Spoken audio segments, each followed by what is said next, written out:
بسم اللہ الرحمن الرحیم۔ اسلام آباد میں 25 گھنٹے تک جاری رہنے والا تاریخی مذاکرات کے بعد اب دنیا کی نظریں امریکی صدر ڈونلڈ ٹرمپ کے اس بیان پر جمی ہیں جس نے پوری کہانی بدل کر رکھ دی ہے۔ ٹرمپ نے واشنگٹن میں میڈیا سے گفتگو کرتے ہوئے وہ سب کچھ بتا دیا جو بند کمرے میں مذاکرات میں ہو رہا تھا۔ صدر ٹرمپ کا دعویٰ ہے کہ ایران اور امریکہ کے درمیان ڈیل تقریباً فائنل ہو چکی تھی، کئی اہم نکات پر سمجھوتا بھی ہو گیا تھا، لیکن عین وقت پر بات ایک ایسے نقطے پر آ کر رک گئی جہاں سے واپسی کا راستہ مشکل نظر آ رہا ہے۔ اور وہ نقطہ کیا ہے؟ وہ نقطہ یورینیم کا ہے۔ صدر ٹرمپ نے واضح کیا کہ امریکی وفد نے ایران کے ساتھ بہت اچھے مذاکرات کیے، لیکن ان کے بقول ایران کا رویہ برا تھا۔ اس کا مطلب کیا ہے؟ دراصل ٹرمپ انتظامیہ ایران سے اس کے افزودہ یورینیم کے تمام ذخائر کا مطالبہ کر رہی ہے۔ ٹرمپ نے صاف کہہ دیا کہ ایران کسی صورت جوہری ہتھیار نہیں رکھ سکتا۔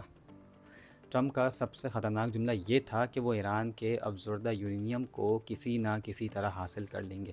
یہ جملہ ظاہر کرتا ہے کہ امریکہ اب صرف پابندیوں کی بات نہیں کر رہا، بلکہ وہ ایران کے نیوکلیئر پروگرام کو جڑ سے ختم کرنے کا ارادہ رکھتا ہے۔ ٹرمپ نے اسے بلیک میلنگ قرار دیتے ہوئے یہ پیغام دیا کہ وہ ایران کو جوہری طاقت بننے کے قریب بھی نہیں دیکھنا چاہتے۔ ٹرمپ نے دعویٰ کیا کہ ایران نے خود ڈیل کے لیے رابطہ کیا۔ ٹرمپ کے بقول پیر کی صبح انہیں صحیح لوگوں کی کال آئی تھی جو یہ پیغام لائے تھے کہ ایران بے تابی سے ڈیل چاہتا ہے۔ یہاں سوال یہ پیدا ہوتا ہے کہ وہ صحیح لوگ کون ہیں؟ کیا وہ پاکستان کے اعلیٰ حکام تھے یا ایران کے اندرونی حلقوں سے کوئی براہ راست رابطہ؟ ٹرمپ یہ تاثر دے رہے ہیں کہ ایران کی معیشت پابندیوں کے بوجھ تلے اتنی دب چکی ہے کہ اب ان کے پاس ڈیل کے علاوہ کوئی راستہ نہیں بچا۔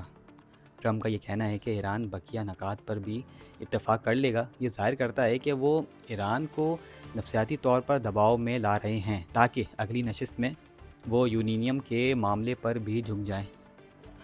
ٹرمپ کا یہ بیان کے بعد صرف میز تک محدود نہیں رہی، دراصل ایک کھلی فوجی اور معاشی دھمکی ہے۔ اس کا سادہ اور گہرا مطلب یہ ہے کہ امریکہ اب صرف باتوں اور مذاکرات پر بھروسہ نہیں کر رہا، بلکہ اس نے عملی طور پر ایران کا گھیرا تنگ کرنا شروع کر دیا ہے۔ انہوں نے بتایا کہ گزشتہ روز وہاں سے 34 جہازوں کی آمد و رفت ریکارڈ کی گئی، جس کا مطلب یہ ہے کہ امریکہ کی نظر ایران کی ہر حرکت پر ہے۔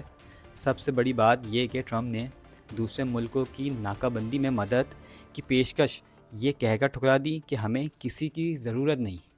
یہ امریکہ کی فوجی طاقت کا اعلان ہے کہ اگر ایران نے یورینیم پر سمجھوتا نہ کیا تو امریکہ اکیلا ہی ایران کی بحری ناکہ بندی کر کے اس کی تیل کی تجارت کو صفر پر لا سکتا ہے۔ یہ براہ راست گھیراؤ کی پالیسی ہے۔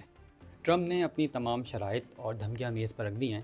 اسلام آباد میں شروع ہونے والا یہ امن کا سفر اب ایک فیصلہ کن موڑ پر ہے۔ کیا ایران اپنا یورینیم دے کر معاشی بقا کا راستہ چنے گا یا پھر ٹرمپ کی ناکہ بندی کا سامنا کرے گا؟ عالمی سیاست کے اس بڑے کھیل میں پاکستان کا کردار اب اور بھی اہم ہو گیا ہے، کیونکہ اگلی کال شاید دوبارہ اسلام آباد سے ہی جائے۔ آپ کو کیا لگتا ہے؟ کیا ایران جھکے گا؟ کامنٹس میں ضرور بتائیں۔